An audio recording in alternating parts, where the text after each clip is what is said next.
ಬೆಂಗಳೂರಿನಲ್ಲಿ ಇದು ಒಂದು ಆಕ್ಸಿಡೆಂಟ್ ವಿಚಾರ ಆದರೆ ಮತ್ತೊಂದು ಕಡೆ ಸರಣಿ ಅಪಘಾತ ಆಗಿದೆ. ಅದಕ್ಕೆ ಹೇಳಿದ್ದು ಇಡೀ ಇಂಡಿಯಾದಲ್ಲಿ ಹೈಯೆಸ್ಟ್ ಆಕ್ಸಿಡೆಂಟ್ ಆಗೋದು ಬೆಂಗಳೂರಿನಲ್ಲಿ ಅಂತ. ಇಂದಿರಾನಗರದ KFC ಬಳಿ ಸರಣಿ ಅಪಘಾತ ನಡೆದಿದೆ. ಒನ್ ವೇನಲ್ಲಿ ಬಂದಂತಹ ಬೈಕ್ ನೋಡಿ, ಬೈಕ್ ಬಂದಿರೋದು ಒನ್ ವೇನಲ್ಲಿ, ಕಾರ್ ಜೊತೆ ಕಾರ್ಗೆ ಎದುರಾಬದ್ರ ಡಿಕ್ಕಿ ಹೊಡೆದಿದೆ. ಬೈಕ್ ಡಿಕ್ಕಿ ಹೊಡೆದ ರಭಸಕ್ಕೆ ಮುಂದಿದ್ದ 3 ಕಾರುಗಳು ಜಖಮಾಗಿದೆ. ಯಾವುದೋ ಒಂದು ಕ್ವಿಡ್ ಅಂತೆ, ಒಂದು ಆಡಿ ಕಾರು ಜಖಮಾಗಿದೆ, ಟೈರ್ಗಳು ಬ್ಲಾಸ್ಟ್ ಆಗಿದೆ. ಕ್ವಿಡ್ ಕಾರ್ನಲ್ಲಿದ್ದ ಮಗು ಸೇರಿ 4ವರಿಗೆ ಗಾಯ ಆಗಿದೆ. ಇಂದಿರಾನಗರ ಸಂಚಾರಿ ಪೊಲೀಸ್ ಠಾಣಾ ವ್ಯಾಪ್ತಿಯಲ್ಲಿ ನಡೆದಿರ್ತಕ್ಕಂಥ ಘಟನೆ ಇದು. ಪ್ರಾಣಾಪಾಯ ಯಾವುದೂ ಆಗಿಲ್ಲ. ಬೈಕು ಒನ್ ವೇನಲ್ಲಿ ಬಂದಿರೋದೇ ಇಷ್ಟೆಲ್ಲ ಕಾರಣ. ನೋಡಿ ಹೆಂಗಾಗಿದೆ ನೋಡಿ, ಆ ಕ್ವಿಡ್ ಮುಂಭಾಗದ ಚಕ್ರನೇ ಕಂಪ್ಲೀಟ್ ಮುರಿದೋಗಿದೆ. ಇನ್ನೊಂದು ಯಾವುದೋ ಒಂದು ಆಡಿ ಕಾರು, ಅದಕ್ಕೂ ಹಂಗೆ ಆಗಿದೆ, ಅಲ್ಲಿ ಮುಂದೆ ನಿಂತಿರೋ ಕಾರು. ಯಾಕೆ ಹೀಗಾಗತ್ತೆ ಅಂತಲೇ ಅರ್ಥ ಆಗ್ತಿಲ್ಲಪ್ಪ. ಬೆಂಗಳೂರಿನ ಇಂದಿರಾನಗರದ 100 ಫೀಟ್ ರೋಡ್ನಲ್ಲಿ ಬೆಳಗ್ಗೆ ಐಷಾರಾಮಿ ಕಾರ್ನಿಂದಾಗಿ ಸರಣಿ ಅಪಘಾತ ಆಗಿದೆ. ಗಮನಿಸ್ತಾ ಇದ್ದೀರಿ, ಇಂದಿರಾನಗರದ 100 ಫೀಟ್ನ ರೋಡ್ನಲ್ಲೇ ಆಗಿರುವಂತಹ ಘಟನೆ ಇದು. ಆಡಿ ಕಾರ್ ಏನಿತ್ತು, ಆಡಿ ಕಾರು ವೇಗವಾಗಿ ಇದ್ದಂಥ ಕಾರಣಕ್ಕಾಗಿ ಅಪಘಾತ ಆಗಿದೆ ಅಂತ ಹೇಳಲಾಗ್ತಾ ಇದೆ. ಗಮನಿಸ್ತಾ ಇರ್ಬೋದು, ಆಡಿ ಕಾರ್ ಸಂಪೂರ್ಣವಾಗಿ ಮುಂಭಾಗ ನುಜ್ಜುಗುಜ್ಜಾಗಿದೆ. ಆಡಿ ಕಾರ್ನಲ್ಲೂ ಕೂಡ ಒಬ್ಬರು ಬರ್ತಾಯಿದ್ರು, ಅವರಿಗೆ ಯಾವುದೇ ರೀತಿ ಸಮಸ್ಯೆ ಆಗಿಲ್ಲ. ಬಟ್ ಆದರೆ ಆಡಿ ಕಾರ್ನ ಮುಂಭಾಗದಲ್ಲಿ ಬರ್ತಾ ಇದ್ದಂಥ ಬೈಕ್ ಸವಾರ, ಅದರ ಜೊತೆಗೆ ಪಕ್ಕದ ರಸ್ತೆಯಲ್ಲಿ ಬರ್ತಾ ಇದ್ದಂತಹ ರೆನಾಲ್ಟ್ ಕಾರ್ನಲ್ಲಿದ್ದಂತಹ ಕುಟುಂಬದವರಿಗೆ ಸದ್ಯ ಗಂಭೀರವಾದಂಥ ಗಾಯ ಆಗಿರುವಂಥದ್ದು ಗಮನಿಸ್ಬೋದು. ಎಡಭಾಗದಲ್ಲಿ ಆ ರಸ್ತೆಯಲ್ಲಿ ಆಡಿ ಕಾರು ಜೊತೆಗೆ ಬೈಕ್ ಎರಡೂ ಕೂಡ ಬರ್ತಾ ಇತ್ತು.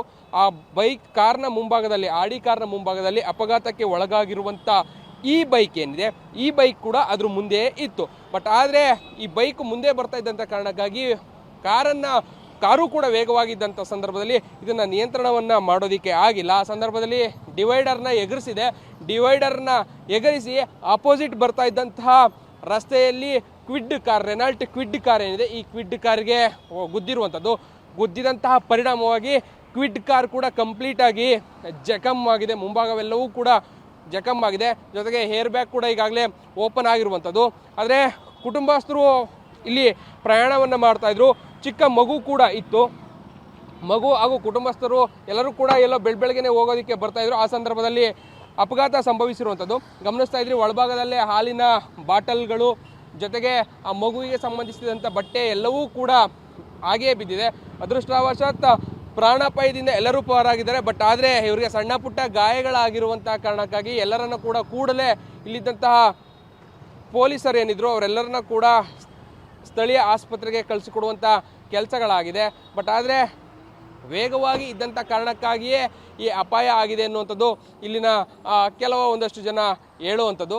ಸದ್ಯ ಈಗ ಕಾರುಗಳು ಜೊತೆಗೆ ಅವೆಲ್ಲವನ್ನ ಕೂಡ ಶಿಫ್ಟ್ ಮಾಡುವಂಥ ಕೆಲಸವನ್ನು ಪೊಲೀಸರು ಮಾಡ್ತಾ ಇದ್ದಾರೆ. ಸ್ಥಳಕ್ಕೆ ಇಂದಿರಾನಗರ ಸಂಚಾರಿ ಪೊಲೀಸರು ಕೂಡ ಬಂದಿದ್ದಾರೆ, ಗಾಯಾಳುಗಳನ್ನು ಸೇರಿಸುವಂಥದ್ದು. ಜೊತೆಗೆ ಘಟನೆಯಲ್ಲಿ ಕಾರನ್ನು ಚಲಾಯಿಸ್ತಾ ಇದ್ದಂಥವ್ರನ್ನ ಕೂಡ ಈಗಾಗಲೇ ವಶಕ್ಕೆ ಪಡೆಯುವಂಥ ಕೆಲಸಗಳಾಗಿದೆ. ಇನ್ನು ಡಿವೈಡರ್ ಎಗರಿದಂಥ ಎಫೆಕ್ಟ್ ಹಿನ್ನೆಲೆಯಲ್ಲಿ ಸಂಪೂರ್ಣವಾಗಿ ಕಾರ್ನ ಬಲಭಾಗದ 2 ಚಕ್ರಗಳು ಕೂಡ ಈಗಾಗಲೇ ಬ್ಲಾಸ್ಟ್ ಆಗಿರುವಂಥದ್ದು ಗಮನಿಸ್ತಾ ಇದ್ದೀರಿ. ಕಾರ್ನ ಆಡಿ ಕಾರ್ ಏನಿದ್ದು, ಆ ಕಾರ್ನ ಬಲಭಾಗದ 2 ಟೈರ್ಗಳು ಕೂಡ ಬ್ಲಾಸ್ಟ್ ಆಗಿದೆ. ಅಂದರೆ ವೇಗವಾಗಿ ಇದ್ದು ಮುಂದೆ ಇದ್ದಂತಹ ಗಾಡಿಯನ್ನು ಕಂಟ್ರೋಲ್ ಮಾಡುವಂತಹ ಭರದಲ್ಲಿ ಸದ್ಯ ಈ ಅಪಾಯ ಆಗಿದೆ ಅಂತ ಹೇಳಲಾಗ್ತಾ ಇದೆ.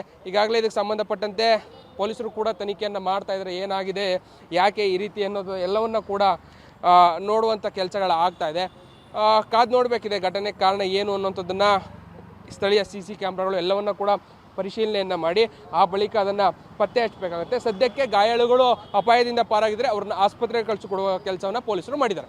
ಕ್ಯಾಮ್ರಾ ಪರ್ಸನ್ ರವಿ ಜೊತೆ ರಾಘು ಮರಿಸ್ವಾಮಿ, ಪಬ್ಲಿಕ್ TV, ಬೆಂಗಳೂರು. ಸರಣಿ ಅಪಘಾತ ಆದರೂ ಕೂಡ ಪ್ರಾಣಾಪಾಯ ಆಗಿಲ್ಲ, ಅದೃಷ್ಟ ಅದೇ ಅದೃಷ್ಟ ಅನ್ಕೋಬೇಕು. ಏರ್ ಬ್ಯಾಗ್ ಎಲ್ಲ ಓಪನ್ ಆಗೋ ಹಂತಕ್ಕೆ ಬಂದಿದೆ. ಕೇವಲ ಒನ್ ವೇನಲ್ಲಿ ಬಂದಂತಹ ಸ್ಕೂಟರ್ ಒಂದು ಡಿಕ್ಕಿ ಹೊಡೆದ ಪರಿಣಾಮ ಸರಣಿ ಅಪಘಾತಗಳು. ಇನ್ನು ಇದಕ್ಕೆಲ್ಲ ಇನ್ಶೂರೆನ್ಸ್ ಇದ್ದರೆ ಕ್ಲೈಮ್ ಮಾಡ್ಕೋಬೋದು, ಇಲ್ಲ ಅಂತಂದರೆ ಸ್ವಂತ ಖರ್ಚಲ್ಲಿ ಮಾಡಿಸ್ಕೋಬೇಕು. ಆಗಿರೋ ಗಾಯಗಳಿಗೆ ಹುಷಾರ್ಪಡಿಸ್ಕೋಬೇಕು. ಒಂದು ನಿಮಿಷದಲ್ಲಾಗೋ ಅಚಾತುರ್ಯ ಏನೆಲ್ಲ ಸಮಸ್ಯೆಗಳನ್ನು ತಂದೊಡ್ಡುತ್ತೆ ಅನ್ನೋದಕ್ಕೆ ಒಂದು ಸಾಕ್ಷಿ ನೋಡಿ ಇದೆಲ್ಲ.